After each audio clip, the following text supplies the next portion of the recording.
So in this video, we are going to talk about what is ON square or quadratic time. So if you see the definition, that is, we are going to talk about ON square. It means the runtime is the square of the input size. It means the more and more input that you are giving, it will automatically will be n square times. For example, input size is n, then in that case, the time complexity will be n square times. That equation is also called mathematically quadratic equation. Some example like bubble sort is one of the best example for the ON square time complexity. So let's see how exactly we can calculate the time complexity. For example, we have nested loops and one outer loop and one inner loop, maybe two for loops that we have in the nested form. When we have one while loop and internally we have one for loop, then in that case also we will get the ON square time complexity. So I'm writing a simple basic code. For example, let's see, I'm writing a for loop here, and then I'm writing with I is equal to 0. And then I'm writing, let's see, I is less than equal to 5, and then I plus plus, something like this. And then I'm creating two more variables. For example, integer m is, let's see, is equal to 5. And then I'm writing integer n is equal to 5 also. So I'm saying instead of 5, this algorithm, this for loop is actually based on m here. Okay.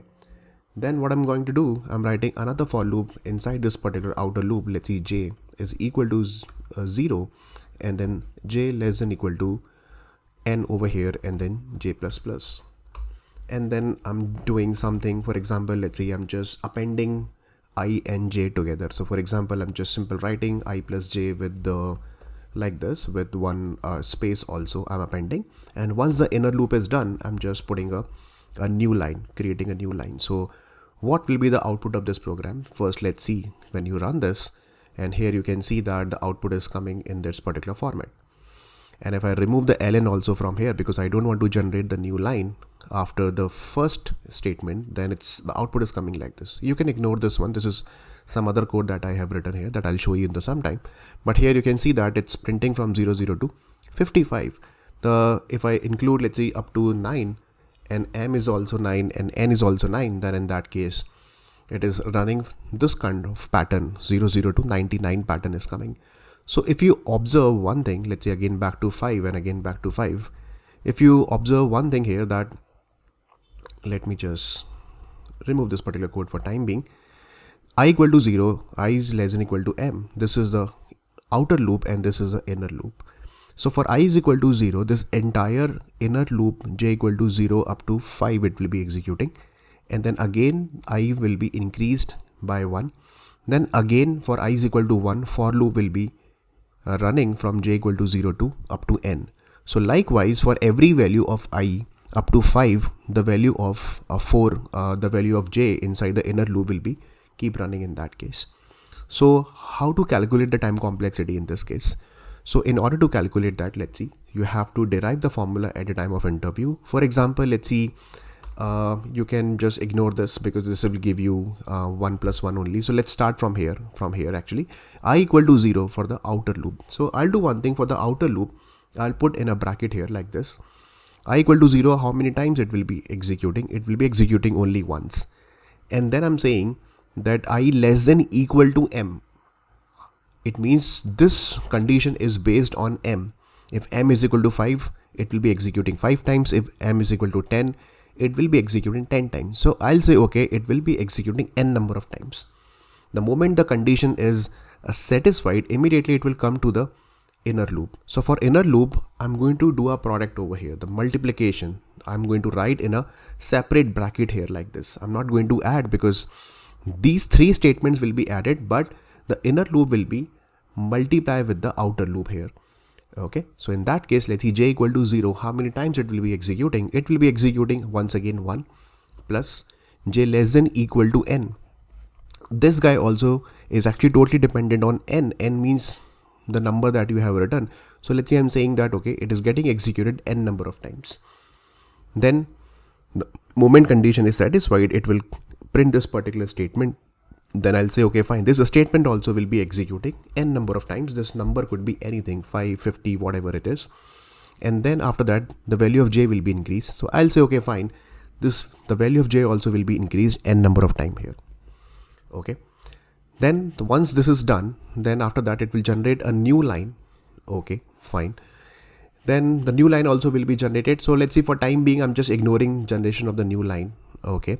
Then again, I will be increased. So I will be increased once again. So I'll writing the I part over here, because this first bracket is for the I, this for the outer loop, and this is for the inner loop. So here I can see that, okay, yeah, I will be increased once again n number of times. So I'm saying, okay, fine, it will be increased n number of times over here. Okay. And then if you really want to include this line also, because this line is part of the outer loop, it's not written inside the inner loop. So I'll say, okay, this new line also will be generated n number of times over here. So that's what, if you simplify the formula over here, what will you get here? In order to simplify it, so we will just do the simple calculation. I'll write here, okay, fine, this is like, I'll say 1 plus 3n. Then again, I'll say this is again 1 plus 3n over here.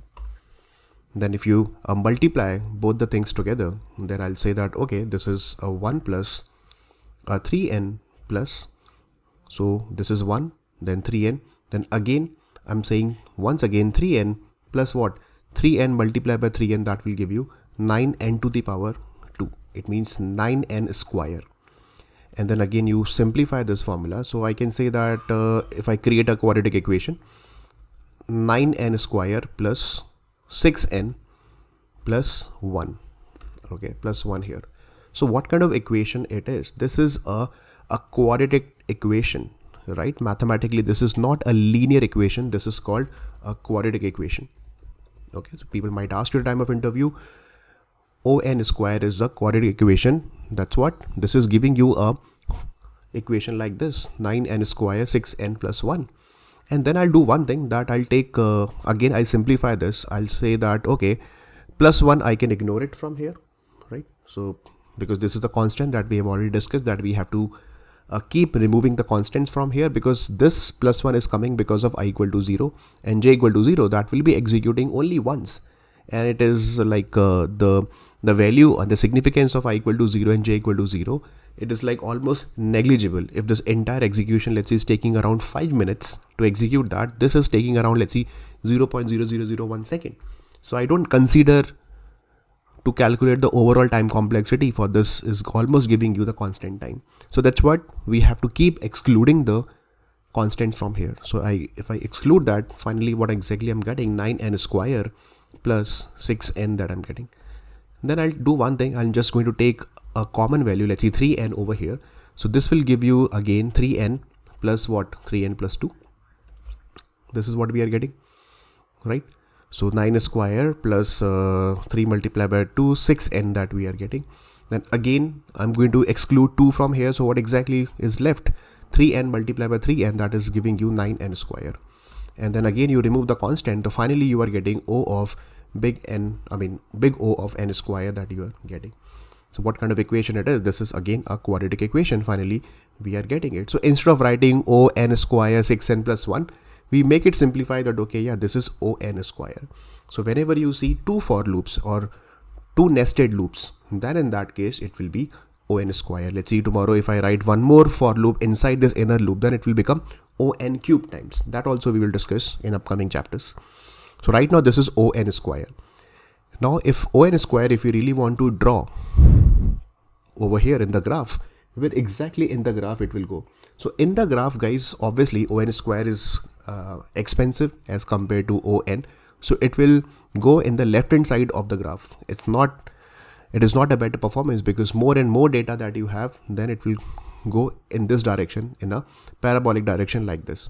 So if you draw for O n square, so let's see where exactly it will go. So it will go like this. Okay, let me just quickly draw this. Okay, slightly parabolic like that. It will go like this.